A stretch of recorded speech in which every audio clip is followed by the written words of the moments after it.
Bapak Ibu kaum muslimin kaum muslimat, jamaah salat zuhur yang dimuliakan Allah. Imam Abu Daud meriwayatkan sebuah hadis yang menceritakan bahwa suatu hari Sayyidah Fatimah radhiyallahu anha curhat kepada suami beliau, Sayyidina Ali bin Abi Thalib radhiyallahu anhu. Dalam curhatnya Sayyidah Fatimah menyampaikan kepada Sayyidina Ali bahwa beliau merasa capek, merasa letih dan lelah karena mengerjakan berbagai macam pekerjaan rumah tangga.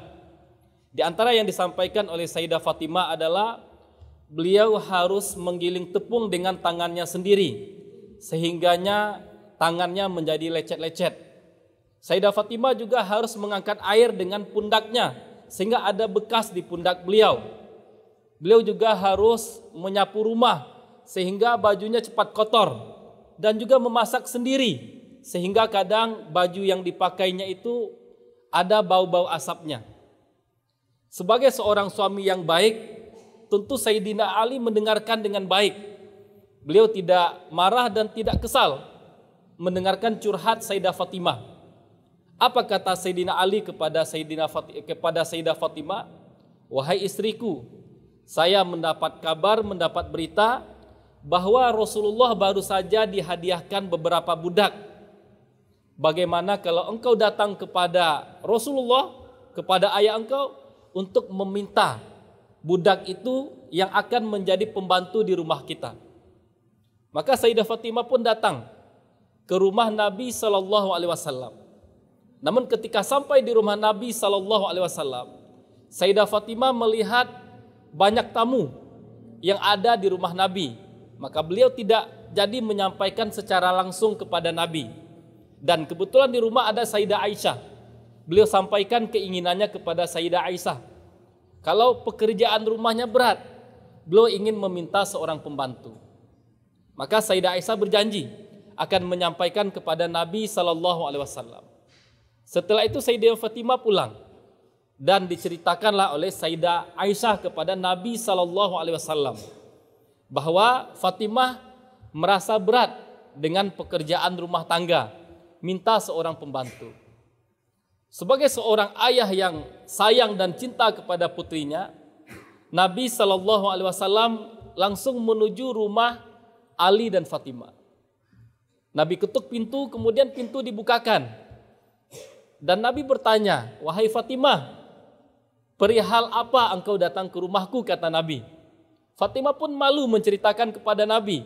Dan diceritakanlah oleh Ali bahwa Fatimah ingin meminta seorang pembantu karena berat pekerjaan rumah tangga dilakukan sendiri. Kemudian kata Nabi SAW kepada Ali dan Fatimah, wahai Ali dan Fatimah, maukah kalian berdua saya ajarkan sesuatu yang jika kalian lakukan itu lebih baik bagi kalian daripada seorang pembantu? Mau wahai Rasulullah, kata Ali dan Fatimah. Maka Nabi pun berpesan, jika kalian hendak tidur, maka ucapkanlah tasbih sebanyak 33 kali. Ucapkan tahmid sebanyak 33 kali.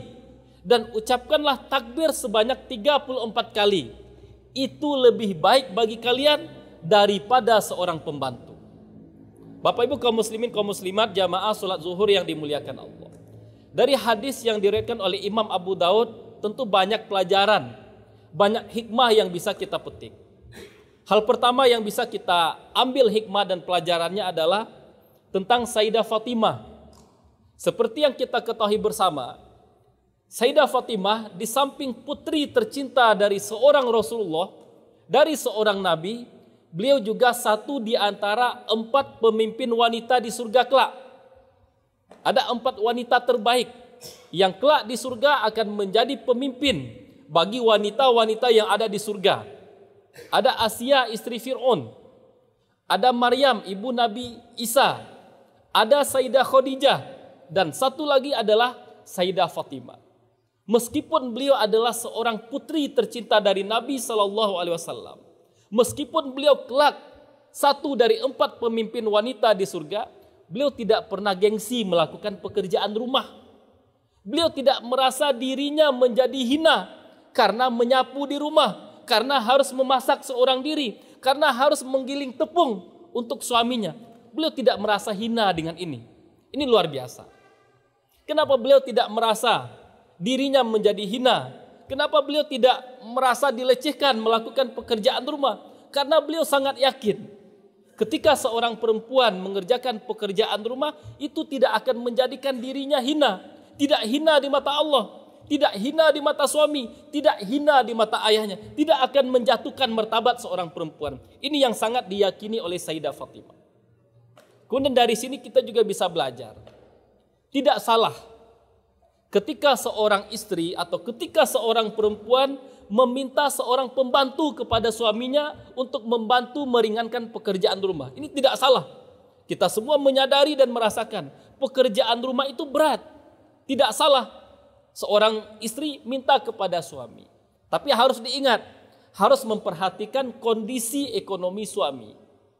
Dan ketika kondisi ekonomi seorang suami bagus, secara finansial baik, gajinya besar, maka juga suatu kebaikan dari suami ketika memberikan pembantu kepada istrinya untuk meringankan pekerjaan rumah. Ini tanda suami yang baik. Memberikan pembantu untuk meringankan pekerjaan seorang istri. Dan juga sebuah kebaikan bagi seorang ayah ketika dia melihat putrinya butuh pembantu, sementara menantunya tidak punya uang cukup. Seorang ayah berikan pembantu kepada putrinya. Ini juga pekerjaan yang baik. Dan ini manfaatnya luar biasa. Seorang menantu yang diperlakukan seperti itu tentu akan balas jasa mertuanya, akan semakin baik kepada istrinya. Ini luar biasa seperti itu. Tapi ada satu hal yang harus kita ingat. Ada atau tidak adanya pembantu, suatu yang harus disepakati bersama, bahwa melaksanakan tugas di rumah adalah tugas seorang istri. Menyelesaikan pekerjaan-pekerjaan rumah ini kewajiban seorang istri. Sebagaimana kewajiban sebagai seorang suami adalah bekerja di luar, mencari nafkah. Dan kalau seorang suami mau membantu istrinya, tentu ini akan sangat baik. Bapak Ibu kaum muslimin kaum muslimat jamaah salat zuhur yang dimuliakan Allah. Cuma yang sangat menyedihkan kita sekarang, ada sekelompok orang yang berbicara atas nama kebebasan perempuan, berbicara atas nama emansipasi wanita. Mereka mengatakan perempuan bekerja di rumah, perempuan menyapu di rumah, perempuan memasak di rumah. Ini pelecehan kepada perempuan. Ini penghinaan kepada perempuan. Ini perbudakan kepada perempuan. Ada orang yang mengatakan seperti ini. Kita pun bertanya, apa alasan mereka mengatakan seperti itu? Kok bisa dikatakan seorang perempuan mencuci di rumah ini penghinaan, ini perbudakan? Alasannya tidak jelas. Kalau mereka mengatakan perempuan dikatakan diperbudak karena pekerjaan rumah itu berat. Kita semua tentu menyadari setiap pekerjaan itu berat. Perempuan bekerja berat di rumah, laki-laki pun bekerja di luar rumah mencari nafkah berat. Sama-sama berat. Perempuan punya perannya, laki-laki punya perannya. Maka tidak ada alasan mengatakan kalau perempuan melakukan pekerjaan rumah itu penghinaan, itu pelecehan. Tidak ada alasan. Maka jika ingin menghargai perempuan, jika ingin memberikan kebebasan kepada perempuan, bukan melepaskan fitrah perempuan sebagai ibu rumah tangga, bukan melepaskan fitrah perempuan sebagai seorang ibu yang akan mendidik anaknya, tapi berikan apresiasi kepada perempuan yang berhasil menjaga rumah tangganya, berikan apresiasi kepada perempuan-perempuan yang sukses dan berhasil mendidik anak-anaknya. Bapak Ibu kaum muslimin kaum muslimat jamaah salat zuhur yang dimuliakan Allah. Tadi kita melihat bahwa meskipun Sayyidah Fatimah capek-capek melakukan pekerjaan rumah, beliau sampai letih mengerjakan pekerjaan rumah, itu sama sekali tidak menjatuhkan harga diri beliau, tidak menjatuhkan martabat beliau. Begitu juga dengan Sayyidina Ali. Coba kita lihat. Beliau ketika Sayyidina Fatimah minta seorang pembantu, Sayyidina Ali tidak berikan pembantu. Bukan karena Sayyidina Ali ingin membuat istrinya lelah, bukan karena tidak sayang kepada istri.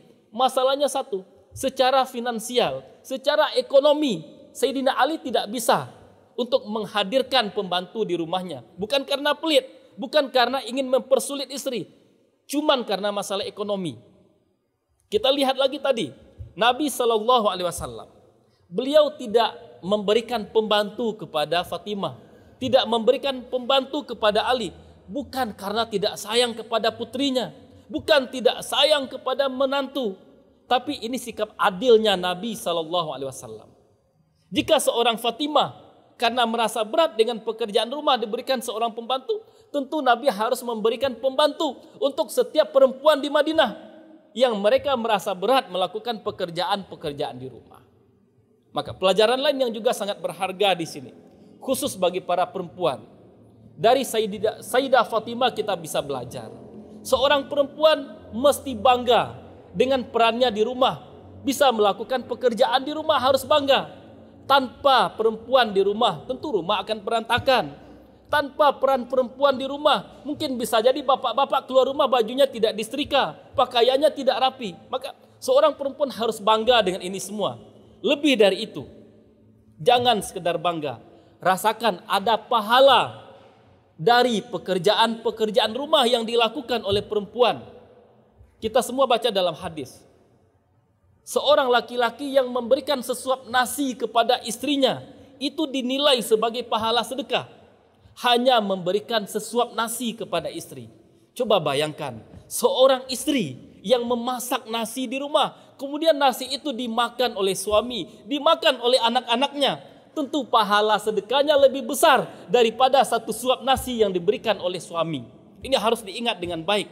Bangga dengan pekerjaan rumah, kemudian rasakan ada pahala di setiap pekerjaan rumah yang dilakukan. Kemudian bagi para suami, bagi kita para laki-laki, kita semua menyadari tugas nomor satu kita di rumah, di luar rumah, bekerja mencari nafkah. Meskipun ini tugas nomor satu, tentu tidak menjadi halangan bagi kita untuk membantu para istri di rumah. Seorang suami yang mencuci piring tidak akan menjatuhkan harga dirinya. Seorang suami yang membantu istrinya mencuci pakaian juga tidak akan merendahkan harga dirinya. Coba kita lihat Nabi SAW. Beliau ternyata memperbaiki sendalnya sendiri. Beliau menjahit pakaiannya yang robek sendiri. Luar biasa. Dan itu semua tidak menjatuhkan harga diri beliau sebagai seorang laki-laki. Dan terakhir, yang juga menarik dari hadis Nabi tadi adalah pesan Nabi kepada Ali dan Fatimah. Maukah kalian berdua, kata Nabi, saya tunjukkan sesuatu yang lebih baik daripada pembantu. Bertasbih 33, bertahmid 33, bertakbir 34 kali. Para ulama mengambil kesimpulan di sini. Ketika seseorang, baik dia laki-laki atau perempuan, sebelum tidur dia lakukan zikir-zikir ini, maka besok harinya kalau dia seorang perempuan, dia akan punya kekuatan menyelesaikan pekerjaan rumah. Dan jika dia laki-laki, esok harinya dia akan punya kekuatan untuk melaksanakan pekerjaan-pekerjaan dia, baik di pasar ataupun di kantor. Maka siapa yang ingin dimudahkan urusannya, ingat zikir yang diajarkan oleh Nabi. Baca tasbih 33 kali, baca tahmid 33 kali, baca takbir 34 kali sebelum tidur. Maka esok harinya ketika bangun, Allah akan berikan kekuatan. Barangkali ini yang bisa kita sampaikan, semoga bermanfaat bagi kita bersama. Wassalamualaikum warahmatullahi wabarakatuh.